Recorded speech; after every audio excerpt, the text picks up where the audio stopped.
Hello everybody, welcome back to Kanga TV, home of North Melbourne fans, and welcome to the round 9 review. If you had told me at the start of the round that I'd be sitting here reviewing the first draw of season 2025 between 17th place North Melbourne and the reigning premiers, ladder leaders heading into this round, the Brisbane Lions, I would not have believed you. 10 goals, 11 behind, 71 apiece in an extremely entertaining, nail-biting and heart-stopping contest down in Tasmania.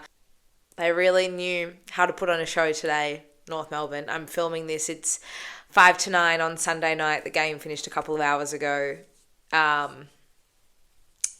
Football's just a really cruel game sometimes, you guys. I'm proud of the effort. I'm not satisfied with the result, but I'm proud of the effort. And I sat here on Good Friday the day after Good Friday, and just threw my hands in the air, as did most other supporters, to be fair, and just wanted to know where we go from here as a club. Like, we got to start taking ourselves more seriously. And I walk away from this game tonight and from this game in round 9, and this is the standard now. Like, this is what we should be bringing to the table week in, week out, because it's finally clicking and you can see the pieces of the puzzle over the past 3 weeks sort of coming together. And it doesn't get any easier. A draw is not a substitute for a win, and it's a game we absolutely should have won once again. And I don't want to shy away from any of those things, but when you sit here helpless and in the depths of despair, like the entire fan base were after Good Friday, the response that we've been shown and the respect that the supporters have been shown, especially in the past 3 weeks, has been immense. And this club has been challenged in game every single week in season 2025, and particularly in the last 3 weeks, but we have been resilient enough to step up and respond, and we got closer to Brisbane than most other sides have got so far this season, than most other sides have got in the past 12 months, and specifically we closed a 70 plus point margin that we were staring at the end of Gather Round last year. And none of those things substitute for a win, and I just want to make that really clear. I'm not satisfied with the result, and I don't ever sit here and say that anything is as good as a win, because it's not.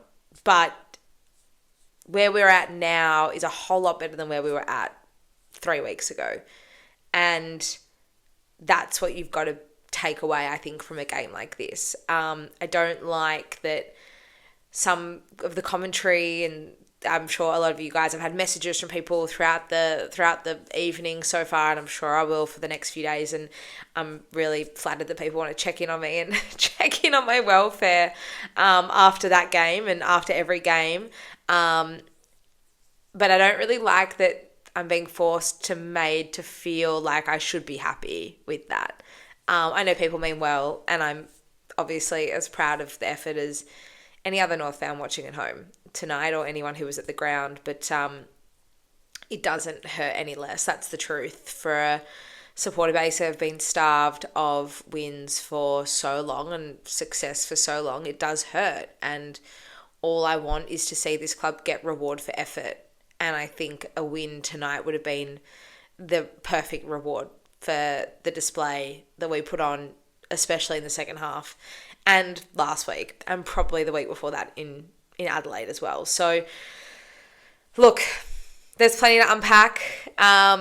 Good, not so good, and where we move from here, because next week we play Richmond in what I would think is an extremely winnable game for us, and a game that we should be really looking at throwing everything we have at them and hopefully being able to take home the 4 points. They only just beat West Coast this afternoon by a couple of points. So that's where I'm at the moment.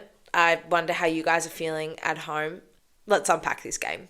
The biggest killer for North Melbourne in season 2025 is the way we start games. And we actually didn't start this game too badly on the scoreboard, but we were unable to capitalise on patches of dominance, particularly in the first quarter when we did have them. And it felt like at quarter time we should have been 2 or 3 goals in front.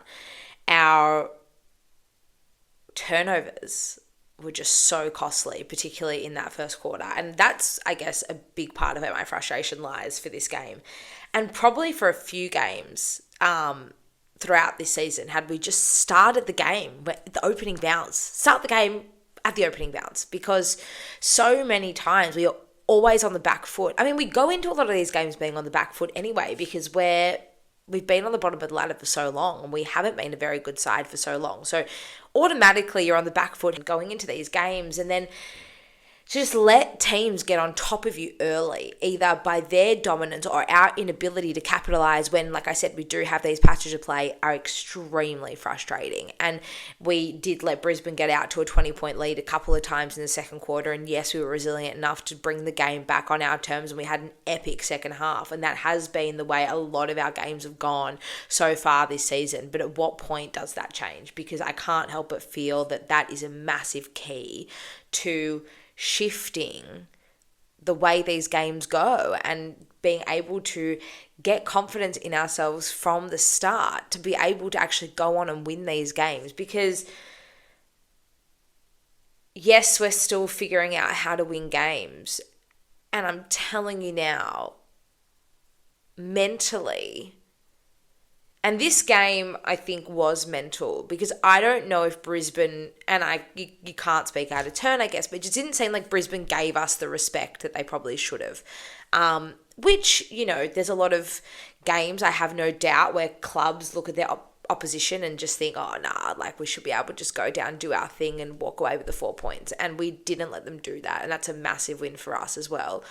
But we don't want teams to look at us as easy beats, and we're not doing ourselves any favours if we're giving up first quarters and at times first halves the way that we have been in season 2025.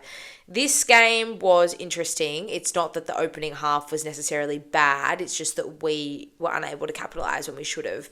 Really costly skill errors. We were working the ball really nicely out of defence in the opening half, and we were getting it to sort of the middle of the ground, 3/4 of the way up of the ground, but then we were just unable to get that last kick into our attack, and then again into our attacking 50. In the first quarter, I believe Brisbane had about 75% of the play in their half of the ground, and that just shows our backline stood up really, really well, and the midfield was working really hard to move the ball to a certain point up the ground, but then it would break down in the same way that it almost always does every single week, and that's a really hard pill to swallow. It's really, really frustrating. In that opening sort of quarter and a half, Dylan Stephens was getting a lot of the footy. I thought he was excellent again today. You've got LDU. LDU was really, really good as well. He's just so strong in the hips, and I really liked his game. I thought that Colby McKercher looked like he was really back to, I don't know if I say he's back to his best, but it's definitely an improvement once again on what we've seen from him so far this season. When he gets the license to run and carry the ball, he looks really dangerous and he looks really good. I think we've got to get the ball in his hands and get him in those positions more often than not so that he can do those sorts of things. And I thought up forward it was Cam Zurhaar. I thought Cam Zurhaar definitely was our most threatening forward in the first part of the game especially, and he was really just trying to get things going early on. And in the absence of Paul Curtis, I think that's really, really important. Paul Curtis will miss next week again. It's his last week on the sidelines. He doesn't come back until we play Collingwood in round 11. So I do just really feel like he's had a good couple of weeks, and he hasn't necessarily reflected. He's kicked a couple of goals in both games, and it hasn't necessarily reflected on the scoreboard in the full potential that it could have. But I do like his general work rate has been up, and it's been excellent. So I think we did really well in the first half while we weren't able to capitalise on our dominance at different times. We were able to turn it into a bit of a contested game. The other thing in the first quarter is we didn't tackle really at all, which was so strange. It was our backline that was really holding up nicely, and we were forcing Brisbane to have maybe not as many errors, but they obviously weren't playing great footy either. They weren't playing their normal, really slick, dominant brand of football, and we were sort of able to neutralise the game for a lot of the time. And maybe that's where the win is. Maybe it's not us. Well, it is us being able to transition our ball into our attacking 50 and obviously put scoreboard pressure on. But in the absence of that, in the first half, we were able to just sort of turn the game into a bit of a tighter slog and a tighter contest. And then in the second half, we were able to start getting on top on the scoreboard. And everyone got involved. I think in a game like that, there were very few players who didn't play their role, and there were very few players that were left behind, and that's where it makes a massive difference. Obviously, Finbar was subbed out of the game. I thought Dersma was pretty quiet, but otherwise, for the most part, in the second half especially, we had players respond. Tom Powell and Jai Simpkin both had pretty quiet first halves, and the way they were able to build themselves into the game, I thought Jai was really good in the second half. I thought he was really trying to get involved. He was trying to start something. He was really running hard through the middle of the ground. I thought that Tom Powell's pressure and efforts were excellent as well in that second half. So everyone was sort of starting to chip in and play their role, and that is what's going to make the difference at the end of the day. And I've said this before. I said this last week, actually, and I think I've said it a couple of times so far this season. It's when your bottom sort of 6 players really lift. That's when the entire side can start seeing results as a whole. It's not the same people carrying this side week in, week out. And I thought that by the end of the game, 90% of the players on that ground had had a big impact. And there are certain players which obviously had a bigger impact than others, but for the most part, everyone did chip in to that result. And it is a game we'll sit back on at the end of the year and think, yeah, we definitely should have won that game. And we just didn't. And hopefully with a bit more experience, a bit more time, and a bit more continuity, in the group that take the field every single week, will be able to put the icing on the cake and get the 4 points for performances like that. So I mentioned that some players were obviously better than others, and let's start with vintage Tristan Sherry. It was an unbelievable performance from the ruckman once again. We dropped him off in Adelaide in round 3. We picked him up in that game against Port Adelaide a couple of weeks ago, and he's barely put a foot wrong. He was everywhere today. His stat line, 36 hit-outs, 8 tackles, 12 clearances, 19 touches, and a couple of marks.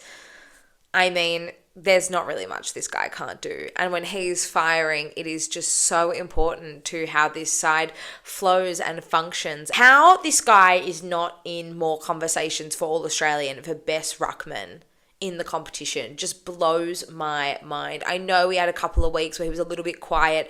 Maybe he was suffering some sort of hamstring injury, and I feel like that's probably what it was. But his last fortnight in particular, I mean, not enough people are speaking about how immense he is. He is so strong, and he is such a threatening presence. And what makes him so dangerous is the impact that he's having around the ground. I mean, Darcy Fort and Oscar McInerney. I mean, Darcy Fort was playing forward for most of the game, to be honest, but he just was able to completely outshine both of them. And I think it's such a vital part to the way this team plays, especially in the second half, because in the second half, the third quarter in particular, we really got on top in the clearances, and I feel like that's when X did really start to lift, and he probably won half the clearances on his own, to be honest, but it's the synergy and the relationship he has with the midfield. When he lifted in that third quarter, I think that's when we started to get on top in the clearances, and that's when we started to dominate the play, because in the first half, Brisbane were just walking the ball out of the middle of the ground time and time again. I mean, they kicked the first goal in the opening 30 seconds of the game. So I really feel like not enough is spoken about him and the impact that he had on this side. Likewise, George Wardlaw. The return of George Wardlaw, I think everyone just gets so excited when George is on the ground and he does walk a little bit taller. They were even talking pre-game when Clarko was talking to Fox that, you know, he was even excited when the name George Wardlaw was brought to the forefront. Unfortunately for George, he did have that wayward kick late in the fourth quarter, which Clarko, we did see a very emotional, angry response, and I'll get to that in a second. But when he can start putting all the pieces of the puzzle together, he is going to be a genuine superstar. The way he just fearlessly crashes packs and just bursts through packs, and just he really puts the team on his shoulders, I think, and I think he carries a lot of the load on his own, and he really is just a machine. And it's no wonder he's so universally loved, because the way he goes about his footy, he's no frills, he's just bash and crash. And yes, he had that really bad mistake late in the fourth quarter, and that will, with experience, I think he should be able to rectify those things. His disposal overall isn't fabulous, by foot in particular, but with a little bit of consistency in his game, that will hopefully come. But I did want to talk about that kick in the fourth quarter, where he turned it over and he kicked it straight to a Brisbane defender with a sea of 3 North Melbourne players around him. It was Clarko's response. He was angry. And it's the little things, I think, in these games that you've really got to take away with you. And I've definitely noticed this season that Clarko's probably been a little bit more reserved. He's been a little bit more submissive, maybe isn't the right word. I just feel like he hasn't really shown any emotion or a lot of emotion. And I probably would have liked to have seen more from him. But in the last few weeks in particular, he's definitely been more emotional. He's definitely shown to me as a supporter sitting at home that he really starting to feel something again. He isn't afraid to sort of say what he thinks. And I feel like for a lot of the opening part of this season, he was pretty guarded and pretty cagey with his responses, and it just felt like he was keeping everyone at arm's length a little bit. But to see the emotion of the game sucking him back in is what this club really needs to be able to thrive, I think, as well. You need a coach who is completely immersed in it, the way that the supporters are and the way the players are. And it's not to say that he wasn't, but we just haven't seen it so far this year up until the past couple of weeks. And as a supporter sitting at home, that was really, really pleasing. And I was really, really happy to see him just respond in that way. And I really hope that that is the kind of Clarko that we can keep at the forefront of our minds, because that's going to ultimately lead us to success. In my mind anyway, I think he has to be fired up, and he's got to let it take him by a stranglehold, because that's the only way we're ever going to improve. If he's getting frustrated and he's getting as angry as all the supporters are at home, I think it can only be a good thing. But besides that blunder from George, I think for the most part he was excellent, and I think I can speak on behalf of most fans when I say that it's just so good to have him back, and hopefully we can find a way to manage his injury and his body to not have to rest him, week in, week out, and just to keep him on the park, because he's so important to the morale and the flow of this side. We saw it against Port, and we saw it tonight against Brisbane as well. Let's go to the back line, and the Great Wall of Chom was back again. How good is this guy? Honestly, his intercept marking has been an absolute revelation from this side, and he was really well supported by Toby Pink and Aiden Core. I thought both of them were solid upon return.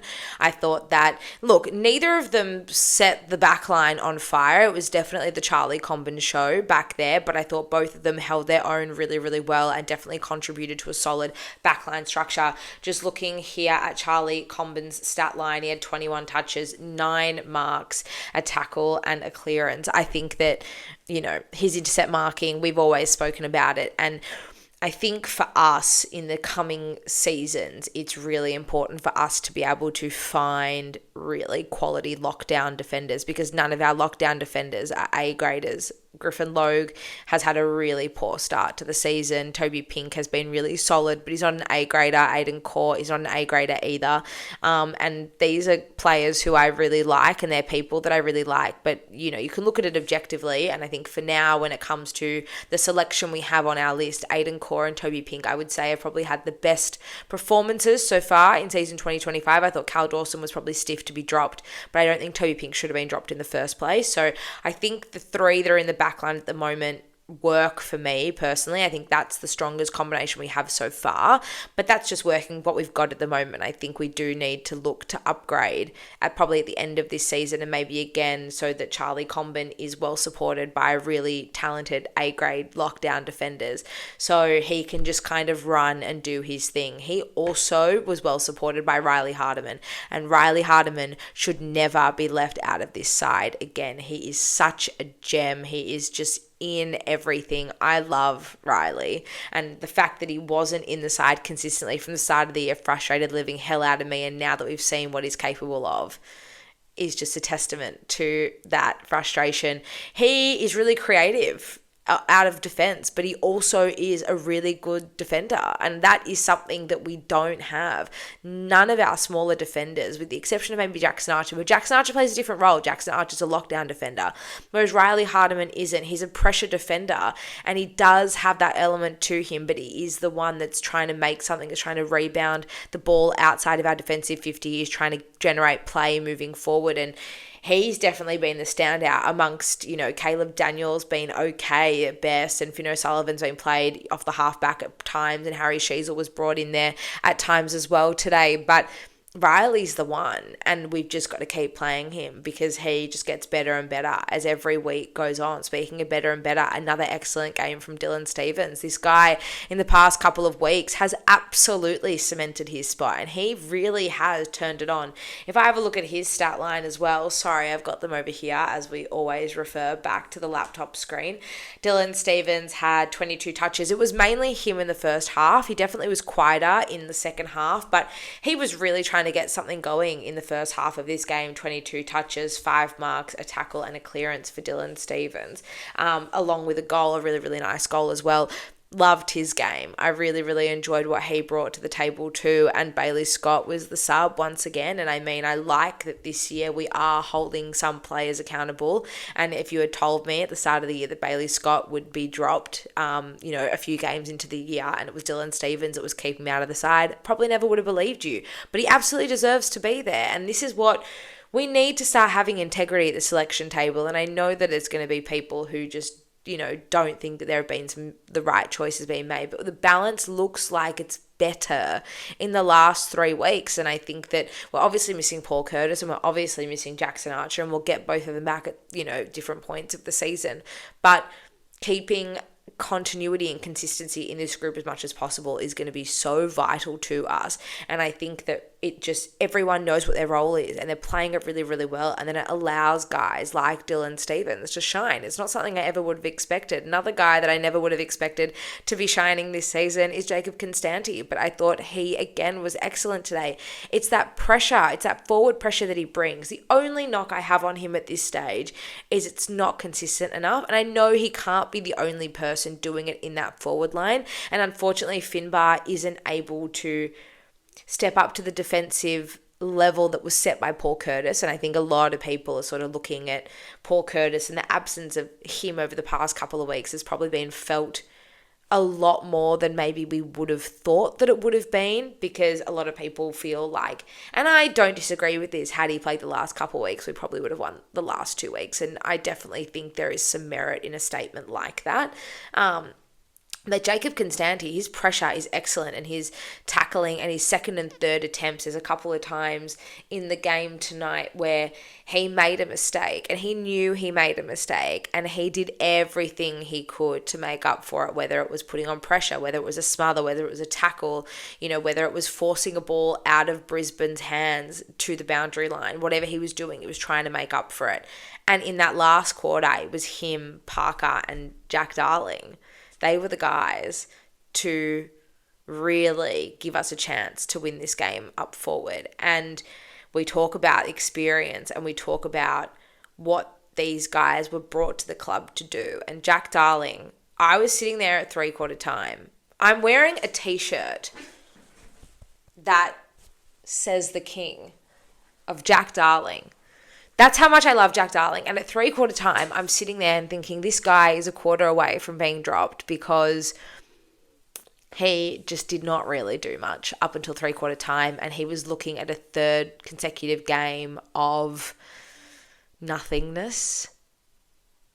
And I regret doubting my guy, because he, in that last quarter, was just enormous. And to think that he could have been the one to win us that game, I'll be thinking about that last quarter performance for a very, very, very long time. He just sort of got on top of Harris Andrews and took that epic mark out of nowhere, like in his lap virtually. And then the way he was able to read the play and get onto a scrappy ball in the forward 50 and just sort of make something out of nothing was awesome. And it's a quarter like that that makes you realise that this is what he was brought to the club to do. And players can come in and out of games. Nick Larkey, he was all him in the third quarter, and then it was Jack Darling in the last. Luke Parker also chipped in another excellent game. He'd be easily in our top 2 or 3 best and fairest at the moment, maybe top 5, but he's been awesome, and that goal he kicked was also fantastic. It's when the rest of the team can start to catch up with these guys is these guys will be able to teach the others around them a thing or two.